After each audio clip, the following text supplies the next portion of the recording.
Every year, members of both houses of parliament, MPs and senators, come together in this chamber.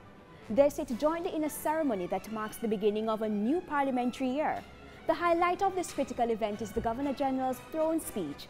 This is among several spectacular activities that are all part of the grandeur that is the ceremonial opening of Parliament. With its seed firmly grounded in the United Kingdom, new growth sprouted here in Jamaica, allowing us to harvest the traditions of the British parliamentary system.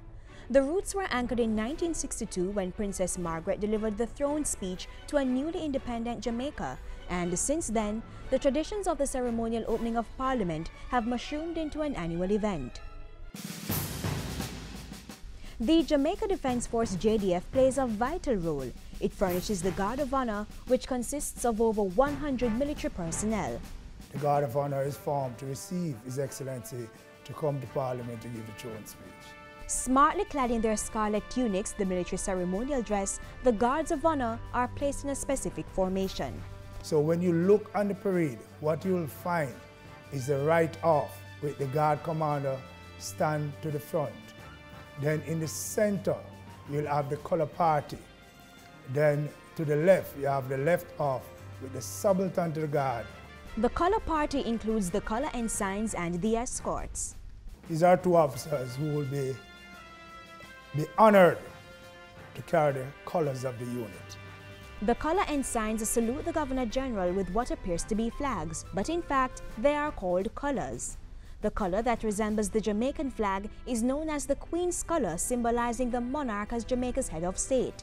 The other color represents the regiment or unit of the JDF that forms the Guard of Honor. In this case, since the regimental color is maroon, it symbolizes that the 2nd Battalion Jamaica Regiment comprises the Guard of Honor.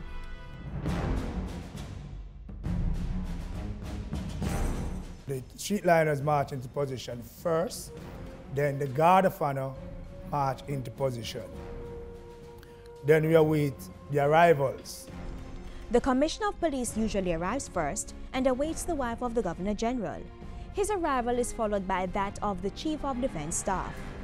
He will come and go onto the saluting dais, and he will receive a sword salute, in which he glances over and have a quick look at his troops to ensure everything is intact and everything is okay to receive His Excellency. Then he'll go and await the arrival of His Excellency. When the wife of His Excellency arrives, she's escorted in chamber. Then, the main event. Mounted escorts accompany the Governor-General.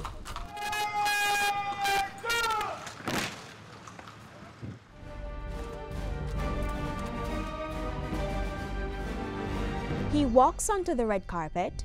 Well, the red carpet, traditionally, from way, way back, is the form of showing people courtesy if they are VIPs. Steps onto the saluting dais so that he can be seen by all, and later, You'll receive a royal salute. Royal salute! Present!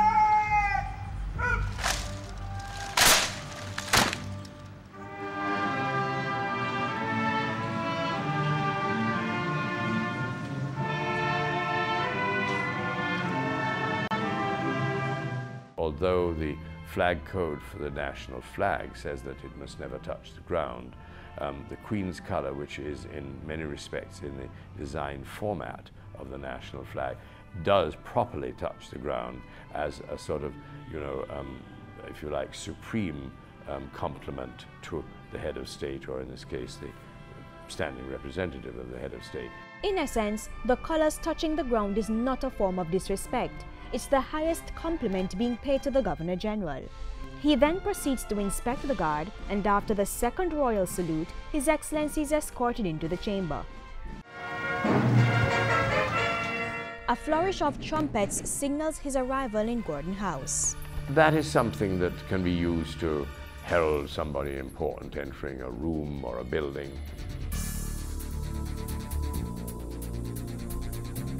In addition to the usual pomp and pageantry, the ceremonial opening of Parliament brings together members of the House of Representatives and the Senate, the judiciary, a forest of high-ranking officials, and members of the public.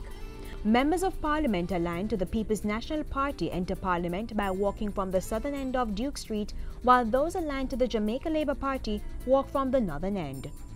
It started, as far as I recall, with the JLP walking down Duke Street, because they used to assemble in the BIT headquarters a little further up the road. So the PNP, whether they'd been walking from somewhere before or just came in individually, I honestly don't recall.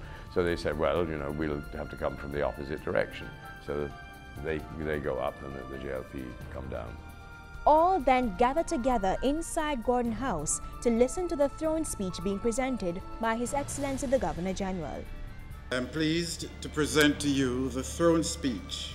It is the speech on behalf of the government saying what its parliamentary policies and its intentions, executive intentions, are for the coming parliamentary term. The conclusion of the throne speech marks the end of the ceremonial opening of Parliament.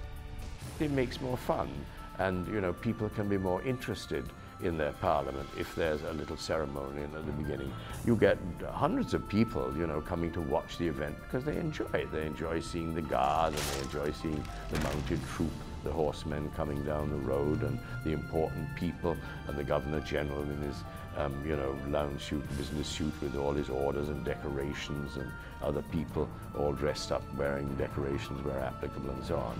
So now that you understand the intricacies surrounding the ceremonial opening of Parliament, no doubt you'll have a greater appreciation for the event and the many splendid traditions.